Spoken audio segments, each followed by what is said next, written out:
Hello, কী অবস্থা সবার? আশা করছি সবাই ভালো আছো। তো আমি সুপ্রকাশিত জয়, ফাউন্ডার অফ লার্নার্স একাডেমি। আমি ২৩-২৪ সেশনের ভর্তি পরীক্ষায় ঢাকা ভার্সিটি এবং গুচ্ছ ভর্তি পরীক্ষায় সাফল্য অর্জন করেছি। এবং আজকে আমাদের এই ভিডিওর টপিক হচ্ছে অ্যাকচুয়ালি অ্যাডমিশন, অ্যাডমিশন গেম।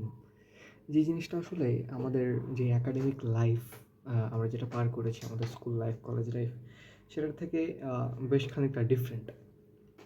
হ্যাঁ, তো এখন আমি অ্যাকচুয়ালি গুছানো কিছু কথা বলতে চেষ্টা করব আজকের এই ভিডিওটায়, যে তোমাদের অ্যাডমিশন জার্নিটা অ্যাকচুয়ালি কেমন যাবে, একটা জেনারেলাইজড আইডিয়া। এটা জাস্ট কোনো একটা স্পেসিফিক্যাল কোনো একটা মানে ভার্সিটি বা মেডিকেল বা ইঞ্জিনিয়ারিং এরকমভাবে কোনো একটা স্পেসিফিক কোনো একটা অ্যাডমিশন টেস্টের না, পুরো অ্যাডমিশন জার্নিটা নিয়ে কী কী করা উচিত, আমাদের অ্যাডমিশন জার্নিটা কীভাবে পার করা উচিত সেইটা নিয়ে একটা গাইডলাইন ভিডিও এটা বলতে পারো, যেটা দেখলে আই গেস সবার হেল্প হবে। এবং এই মুহূর্তে দেখাটা বেশ জরুরি এটা সবার, যেহেতু আমি পার করে এসেছি অ্যাডমিশন সিজনটা এবং রিসেন্টলি পার করে এসেছি। আমি তোমরা যে যে জিনিসগুলো ফেস করবা এটা আমি বেশ ভালো করে বুঝতে পারবো। তো আশা করতেছি ভিডিওটা পুরোটুকু দেখবা, দেন আই গেস তোমাদের বেশ হেল্প হবে। ওকে, তো অ্যাকচুয়ালি কিছু পয়েন্টে আমি যদি ভাগ করে বলি যে কী কী জিনিসপত্র অ্যাকচুয়ালি করা উচিত এবং কী কী জিনিসপত্র আমাদের মাথায় রাখা লাগবে এবং কী কী জিনিসপত্র অ্যাভয়েড করা লাগবে। ওকে, তো প্রথমত হচ্ছে আন্ডারস্ট্যান্ডিং দ্য গেম। ওকে, তো অ্যাডমিশনের যে গেমটা, এটা কিন্তু একাডেমিক লাইফ অ্যান্ড সব কিছুর থেকে ডিফারেন্ট, এটা আমি বললাম। যেটা এতদিন আমরা হচ্ছে গিয়ে মানে যেই দিন এক্সাম হয়েছে, তো ওই দিন একটা এক্সাম ছিল, ওরকমভাবে আমরা পড়ে গেছি। এবং এখন অ্যাডমিশনের ক্ষেত্রে আমাদের একই দিনে 4 থেকে 5টা সাবজেক্টের পরীক্ষা থাকবে এবং টাইমও কম, 1 ঘন্টার মতো টাইম থাকবে। এবং বুয়েটে প্রবাবলি 2-2.5 ঘন্টা এরকম একটা টাইম থাকে এবং বুয়েটের এক্সামের মার্কটা বেশি হয়, যদিও এখানে আবার কথা আছে, এখানে প্রিলি আছে, মেইনস আছে, যাই হোক। তো মেইনলি ম্যাক্সিমাম এক্সাম হচ্ছে কি 1 ঘন্টার হয় এবং 100টা এমসিকিউ থাকে, এমসিকিউ এক্সাম যেগুলো। তো এখন 100টা এমসিকিউ 1 ঘন্টা মানে 60 মিনিটের মধ্যে দিতে হবে এবং সেই 100টা এমসিকিউ জাস্ট একটা সাবজেক্টের না, অনেকগুলো সাবজেক্টের, তার মধ্যে math, physics, biology, chemistry, English, Bangla, বহুত কিছু থাকে। ওকে, তারপরে দেখা যায় আবার মানে যারা বি ইউনিট সি ইউনিটে আছে তাদেরও বিভিন্ন টাইপের সাবজেক্টপত্র থাকে।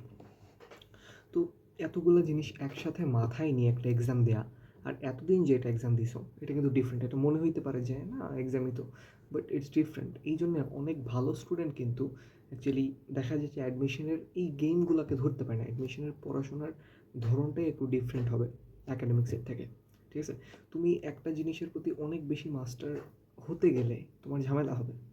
তোমাকে গেমটা বুঝতে হবে যে কীভাবে পড়তে হবে, কীভাবে জিনিসগুলো মাথায় রাখতে হবে, কীভাবে অ্যান্সার করতে হবে, কীভাবে কী করতে হবে, এই জিনিসগুলা মাথায় নিতে হবে, বুঝতে হবে আগে। ওকে, তো এটা বোঝার জন্যে কিছু পয়েন্ট আছে, যেমন হচ্ছে কি টাইম ম্যানেজমেন্ট। ওকে, টাইম ম্যানেজমেন্টটা কি অ্যাকচুয়ালি আমাদের, তুমি অ্যাডমিশনে যখন এক্সামটা দিবা, একটা এক্সামের মধ্যে তুমি কোন কোন টাইমে কী কী দিবা, মানে তুমি এখানে বাংলা আছে, ইংলিশ আছে, এটসেট্রা এটসেট্রা আছে, ফিজিক্স, সায়েন্সের ক্ষেত্রে ফিজিক্স, কেমিস্ট্রি, ম্যাথ আছে, এটসেট্রা আছে। তো এই জিনিসগুলা আমি কীভাবে অ্যান্সার করব, কীভাবে অ্যান্সার করলে আমার ভালো হবে, কতটুকু আমি টাইম নিব, কীভাবে আমি যখন প্রিপারেশনটা নিব তখন আমি পড়বো কীভাবে, এই জিনিসগুলোকে বুঝতে হবে। তো তুমি এখানে কিছু কিছু মেথড আছে, যেমন তোমার যেটা ভালো হয় আর কি। তোমার যদি মনে হয় যে তুমি হচ্ছে গিয়ে ডেইলি একটা করে চ্যাপ্টার অবশ্যই পড়তে হবে অ্যাডমিশনে, প্রথমত ডেইলি একটা করে চ্যাপ্টার পড়তে হবে। যেটা আমরা ভুল করি যে আমরা তো এইচএসসিতে আমরা দেখা যায় যে 15-20 দিন 1 মাস ধরে একটা চ্যাপ্টার পড়ে আসছি, কিন্তু অ্যাডমিশনে গিয়ে এটা করা যাবে না। অ্যাডমিশনে তুমি দেখবা তোমার যে কোনো কোচিং তুমি সেটা যাই করো, ভার্সিটি করো, মেডিকেল করো, ইঞ্জিনিয়ারিং করো, জাস্ট অনেক বড় চ্যাপ্টার ছাড়া, যেমন ধরো জৈব রসায়ন, ইন্টিগ্রেশন, ডিফারেন্সিয়েশন, এগুলো ছাড়া ম্যাক্সিমাম চ্যাপ্টার একদিনে করানো হয় এবং এটাই তোমাকে করতে হবে। এখন তুমি বললো ভাই একদিনে কেমনে করবো, 15-20 দিনের যেটা লাগে সেটা আমি একদিনে কেমনে করবো, এইটাই you need to find the important topics. Important টপিকগুলো ফাইন্ড করে ওই জিনিসগুলোকে পড়তে হবে। কোয়েশ্চেন ব্যাংকের টপিকগুলোকে বারবার রিভাইজ করতে হবে। দুনিয়ার সব কিছু পড়ার দরকার নেই, দুনিয়ার সব কিছু তুমি একদিনের মধ্যে পড়তে পারবে না একটা চ্যাপ্টার। এই জিনিসগুলো অ্যাকচুয়ালি ডিফারেন্সিয়েট করে আমাদের একাডেমিক প্রিপারেশন এবং অ্যাডমিশন প্রিপারেশনকে। অ্যাডমিশন প্রিপারেশন বুঝতে হবে যে আমার কীভাবে নিতে হবে। ওকে, এবং টাইম ম্যানেজমেন্টের ক্ষেত্রে এটা এক একটা এক্সামের ক্ষেত্রে এক এক ধরনের টাইম ম্যানেজমেন্ট থাকবে এবং সেই জিনিসগুলো তোমাকে বুঝতে হবে। তুমি বাসায় প্র্যাকটিস করতে হবে। তুমি যখন একটা ইউনিভার্সিটি এক্সাম দিতে যাবা, যদি সেখানে ফিজিক্স থাকে, কেমিস্ট্রি থাকে, বায়োলজি থাকে, ম্যাথ থাকে, তো সেক্ষেত্রে ওরকমভাবে তোমাকে সাজিয়ে নিতে হবে যে কতটুকু টাইম তোমার কোনটায় কোনটায় লাগবে, কোনটায় কোনটা তুমি দিতে পারবা। এবং অবভিয়াসলি একবার মানে ঘুরে আসতে হবে, অ্যাটলিস্ট একবার। তুমি একবার অ্যান্সার করে দেন আর একবার একটা রাউন্ড দিতে হবে। এবং প্রথমবারে সব ইজি কোয়েশ্চেনগুলো যেগুলো তুমি এক দেখায় পারতেছো ওইগুলো দিতে হবে। দেন সেকেন্ড টাইমে তোমার যেই কোয়েশ্চেনগুলো ছুটে গেছিলো ওইগুলো দিতে হবে। এইগুলোর টাইম ম্যানেজমেন্ট এক একটা এক্সামের ক্ষেত্রে এক এক রকম। তো এইগুলো কিন্তু আমাদের অ্যাকাডেমিক্সে লাগে না, কারণ অ্যাকাডেমিক্সের ক্ষেত্রে আমাদের অলরেডি অনেক টাইম থাকে। ঠিক আছে, উল্টা আমরা পারি না, যাই হোক, বাট অ্যাকাডেমিক্সের ক্ষেত্রে অনেক টাইম থাকে। তো অ্যাডমিশনের ক্ষেত্রে দেখা যাবে তুমি সব পারলেও তুমি সব অ্যান্সার করতে পারবে না। ওকে, তো এই জন্য টাইম ম্যানেজমেন্টটা অনেক বেশি ইম্পর্ট্যান্ট অ্যাডমিশনের ক্ষেত্রে। এবং সেই টাইম ম্যানেজমেন্টটার কথাটা কিছুটা ক্ষেত্রে আমাদের প্রিপারেশনের ক্ষেত্রেও জড়িত, যে কখন কীভাবে পড়তে হবে, কতটুকু পড়তে হবে, কতটুকু টাইম দিতে হবে একটা জিনিসের উপরে। আচ্ছা, এরপরে যে জিনিসটা সবচেয়ে ইম্পর্ট্যান্ট, এই জিনিসটা অ্যাকাডেমিক্সেও লাগতো, অ্যাডমিশনও লাগবে, সব জিনিসে লাগবে, তোমার পার্সোনাল লাইফেও লাগবে। এটা হচ্ছে কনসিস্টেন্সি। যে কোনো বিষয়ে কনসিস্টেন্সি সবথেকে বেশি ইম্পর্ট্যান্ট জিনিস। এবং তুমি যদি একটা জিনিসে কনসিস্টেন্ট থাকো, তখনই কেবলমাত্র তুমি সেই জিনিসে সাকসেসফুল হতে পারবা। তুমি পড়বা, যদি তুমি 7 ঘন্টা পড়ো, ডেইলি 7 ঘন্টা পড়ো, এমন না যে একদিন তুমি 9 ঘন্টা পড়লা, আর একদিন 2 ঘন্টা পড়লা, আর একদিন পড়লা না, এরকম না। তুমি 7 ঘন্টা পড়বা, 5 ঘন্টা পড়বা, তুমি যতটুকু পড়বা ততটুকু তোমাকে পুরোপুরিভাবে পড়তে হবে। ওকে, ততটুকু তোমাকে বেশ ভালোভাবে পড়তে হবে। এবং এই পড়ার মধ্যে আরেকটা জিনিস হচ্ছে তোমার ফোকাস ধরে রাখতে হবে। নিজের ফোকাসটা নিজের ধরে রাখতে হবে। জাস্ট টেবিলে বসে থাকলে হবে না, পড়তে হবে। ফোন নিয়ে বসে থাকলে হবে না, পড়তে হবে। ঠিক আছে, 7 ঘন্টা তুমি বসে আছো টেবিলে, বাট পড়ো নাই, তো কোনো লাভ নাই। ওকে, এরপরে আরেকটা যে জিনিস হচ্ছে, অ্যাডমিশনের ক্ষেত্রে আমরা ম্যাক্সিমাম ছেলেপেলেই যারা ইভেন কলেজ লাইফও দেখা যায় ঢাকায় উঠি নাই, বা মানে নিজের জেলা শহরে কিংবা নিজের গ্রামে এরকম জায়গায় ছিলাম, কিন্তু অ্যাডমিশনের ক্ষেত্রে ম্যাক্সিমাম স্টুডেন্টের একটা মানে জিনিস থাকে যে ঢাকায় উঠতে হবে। এটা আসলে একটা স্ক্যাম কোচিং, সত্যি কথা বলতে। মানে অফলাইন কোচিং যেটা তুমি গেলে বুঝতে পারবা, এখন আসলে বুঝতে পারবে না জিনিসগুলো। গেলে বুঝতে পারবো যে it's a scam, pure scam কোচিংয়ের ক্লাস আর কি। প্রত্যেকটা কোচিংয়েরই মোটামুটি এখন অনলাইন সার্ভিসেস আছে।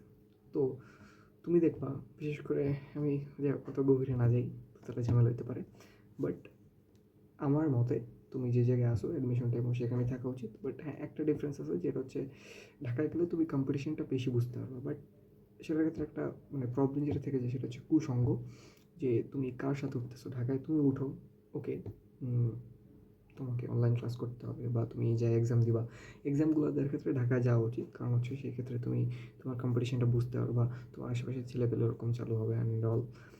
টিচার্সও ভালো টিচার পাওয়ার পসিবিলিটি বেশি, যদিও এখন ম্যাক্সিমাম কোচিং সেন্টারই জেলা শহরগুলোতেও ভালো টিচারই দিচ্ছে, বাট স্টিল। আর যেটা বললাম যে কোচিং সেন্টার মানে কোচিংয়ের অফলাইন ক্লাস অত আহামরি কিছু হয় না, সত্যি কথা বলতে। ঠিক আছে, তোমার নিজের করে নিজের পড়তে হবে। তুমি এখন যেটা ভাবতেছো যে কোচিং সব কিছু করাই দেবে, কোচিং আসলে কিছু করাবে না, তোমার নিজেরটা নিজে করতে হবে। ওকে, তো এই কুসঙ্গে পড়া যাবে না। তুমি ঢাকায় যাও, বিড়ি সিগারেট গাঞ্জা এগুলো ধরা যাবে না, অ্যাটলিস্ট অ্যাডমিশন সিজনে না। ঠিক আছে, আর কোনো ধরনের কোনো কুসঙ্গে পড়া যাবে না। তুমি ঢাকায় যাও, বাট পড়াশোনার মধ্যে থাকতে হবে। ঠিক আছে, আর যদি না পারো তাহলে ঢাকায় যাও না, বাপ মার কাছে থাকো। আর বাবা মার কাছে থাইকাও আবার কুসঙ্গে পড়লে কিন্তু হবে না। ঠিক আছে, তো অ্যাডমিশন টাইমটা সব কিছু থেকে দূরে থাকা, একটু পড়াশোনা করতে হবে। তুমি বন্ধুদের সাথে যে ঘুরতে যাবে, হ্যাং আউট করবা, দ্যাটস অল গুড, বাট এমন না যে মানে ওগুলোতে খুব বেশি বিজি হয়ে গেলাম। ঠিক আছে, খুব বেশি বিজি হয়ে যাওয়া যাবে না। রিফ্রেশমেন্ট লাইফে দরকার, বাট অনেক বেশি রিফ্রেশমেন্ট খারাপ। আচ্ছা, এরপরে আরেকটা যে জিনিস সেটা হচ্ছে তোমার মোস্ট ইম্পর্ট্যান্ট একটা জিনিস, সেটা হচ্ছে ট্যাকটিক্যাল গেম। অ্যাডমিশন জিনিসটা ট্যাকটিক্যাল গেম পুরোপুরি। তুমি গাধার মতো যদি সব কিছু করো, হয়তো বা তুমি চান্স পাবে না। বাট একটা ছেলে সে ইম্পর্টেন্ট টপিকসগুলো ভালোভাবে পড়ছে, সে ট্যাকটিক্যালি প্রিপারেশন নিছে, যেগুলো ইম্পর্টেন্ট সেগুলোকে সে ইম্পর্টেন্ট হিসেবে মানে দেখছে এবং পড়ছে এবং বারবার ওইগুলোকে রিভাইজ দিছে, সে চান্স পেয়ে যাবে এবং বেশ ভালো মেরিটে চান্স পেয়ে যাবে। বাট তুমি দুনিয়ার আউলফাল জিনিস যা আছে সব পড়ছো এবং যত পড়ছো তত ভুলছো, আলটিমেটলি তোমার কোনো লাভ নেই। দেখো, অ্যাডমিশনে এটা একটা বিটার ট্রুথ যে তুমি কত বেশি কিছু জানো, কত ভাস্ট কিছু জানো, এটার থেকে তুমি ওই এক্সামে কতটুকু পারফর্ম করতে পারতেছো এটা তারা বেশি দেখবে।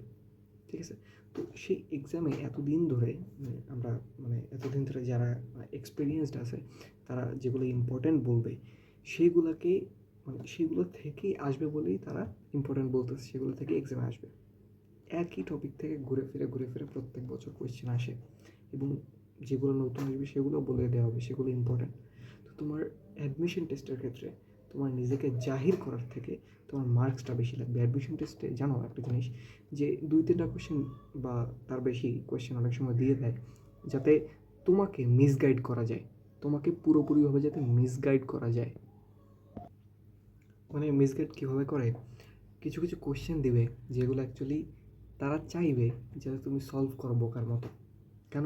কারণ কিছু স্টুডেন্ট থাকবে নিজেকে জাহির করতে হবে যে হ্যাঁ আমি এই জিনিসটা পারবো, আমার নিজের কাছে নিজেকে হিরো হইতে হবে, এই সেই, যে হ্যাঁ আমি এই কোয়েশ্চেনটা অ্যান্সার করছি। বাট ওই কোয়েশ্চেনটা অ্যান্সার করতে যায় তুমি ওই সেম টাইমে 5-6টা কোয়েশ্চেন অ্যান্সার করতে পারতাম। তো তুমি ওই কোয়েশ্চেনটা অ্যান্সার করতে যেয়ে কী করলা, তোমার 5-6টা এমসিকিউর টাইম তুমি খোয়াই ফেলছো।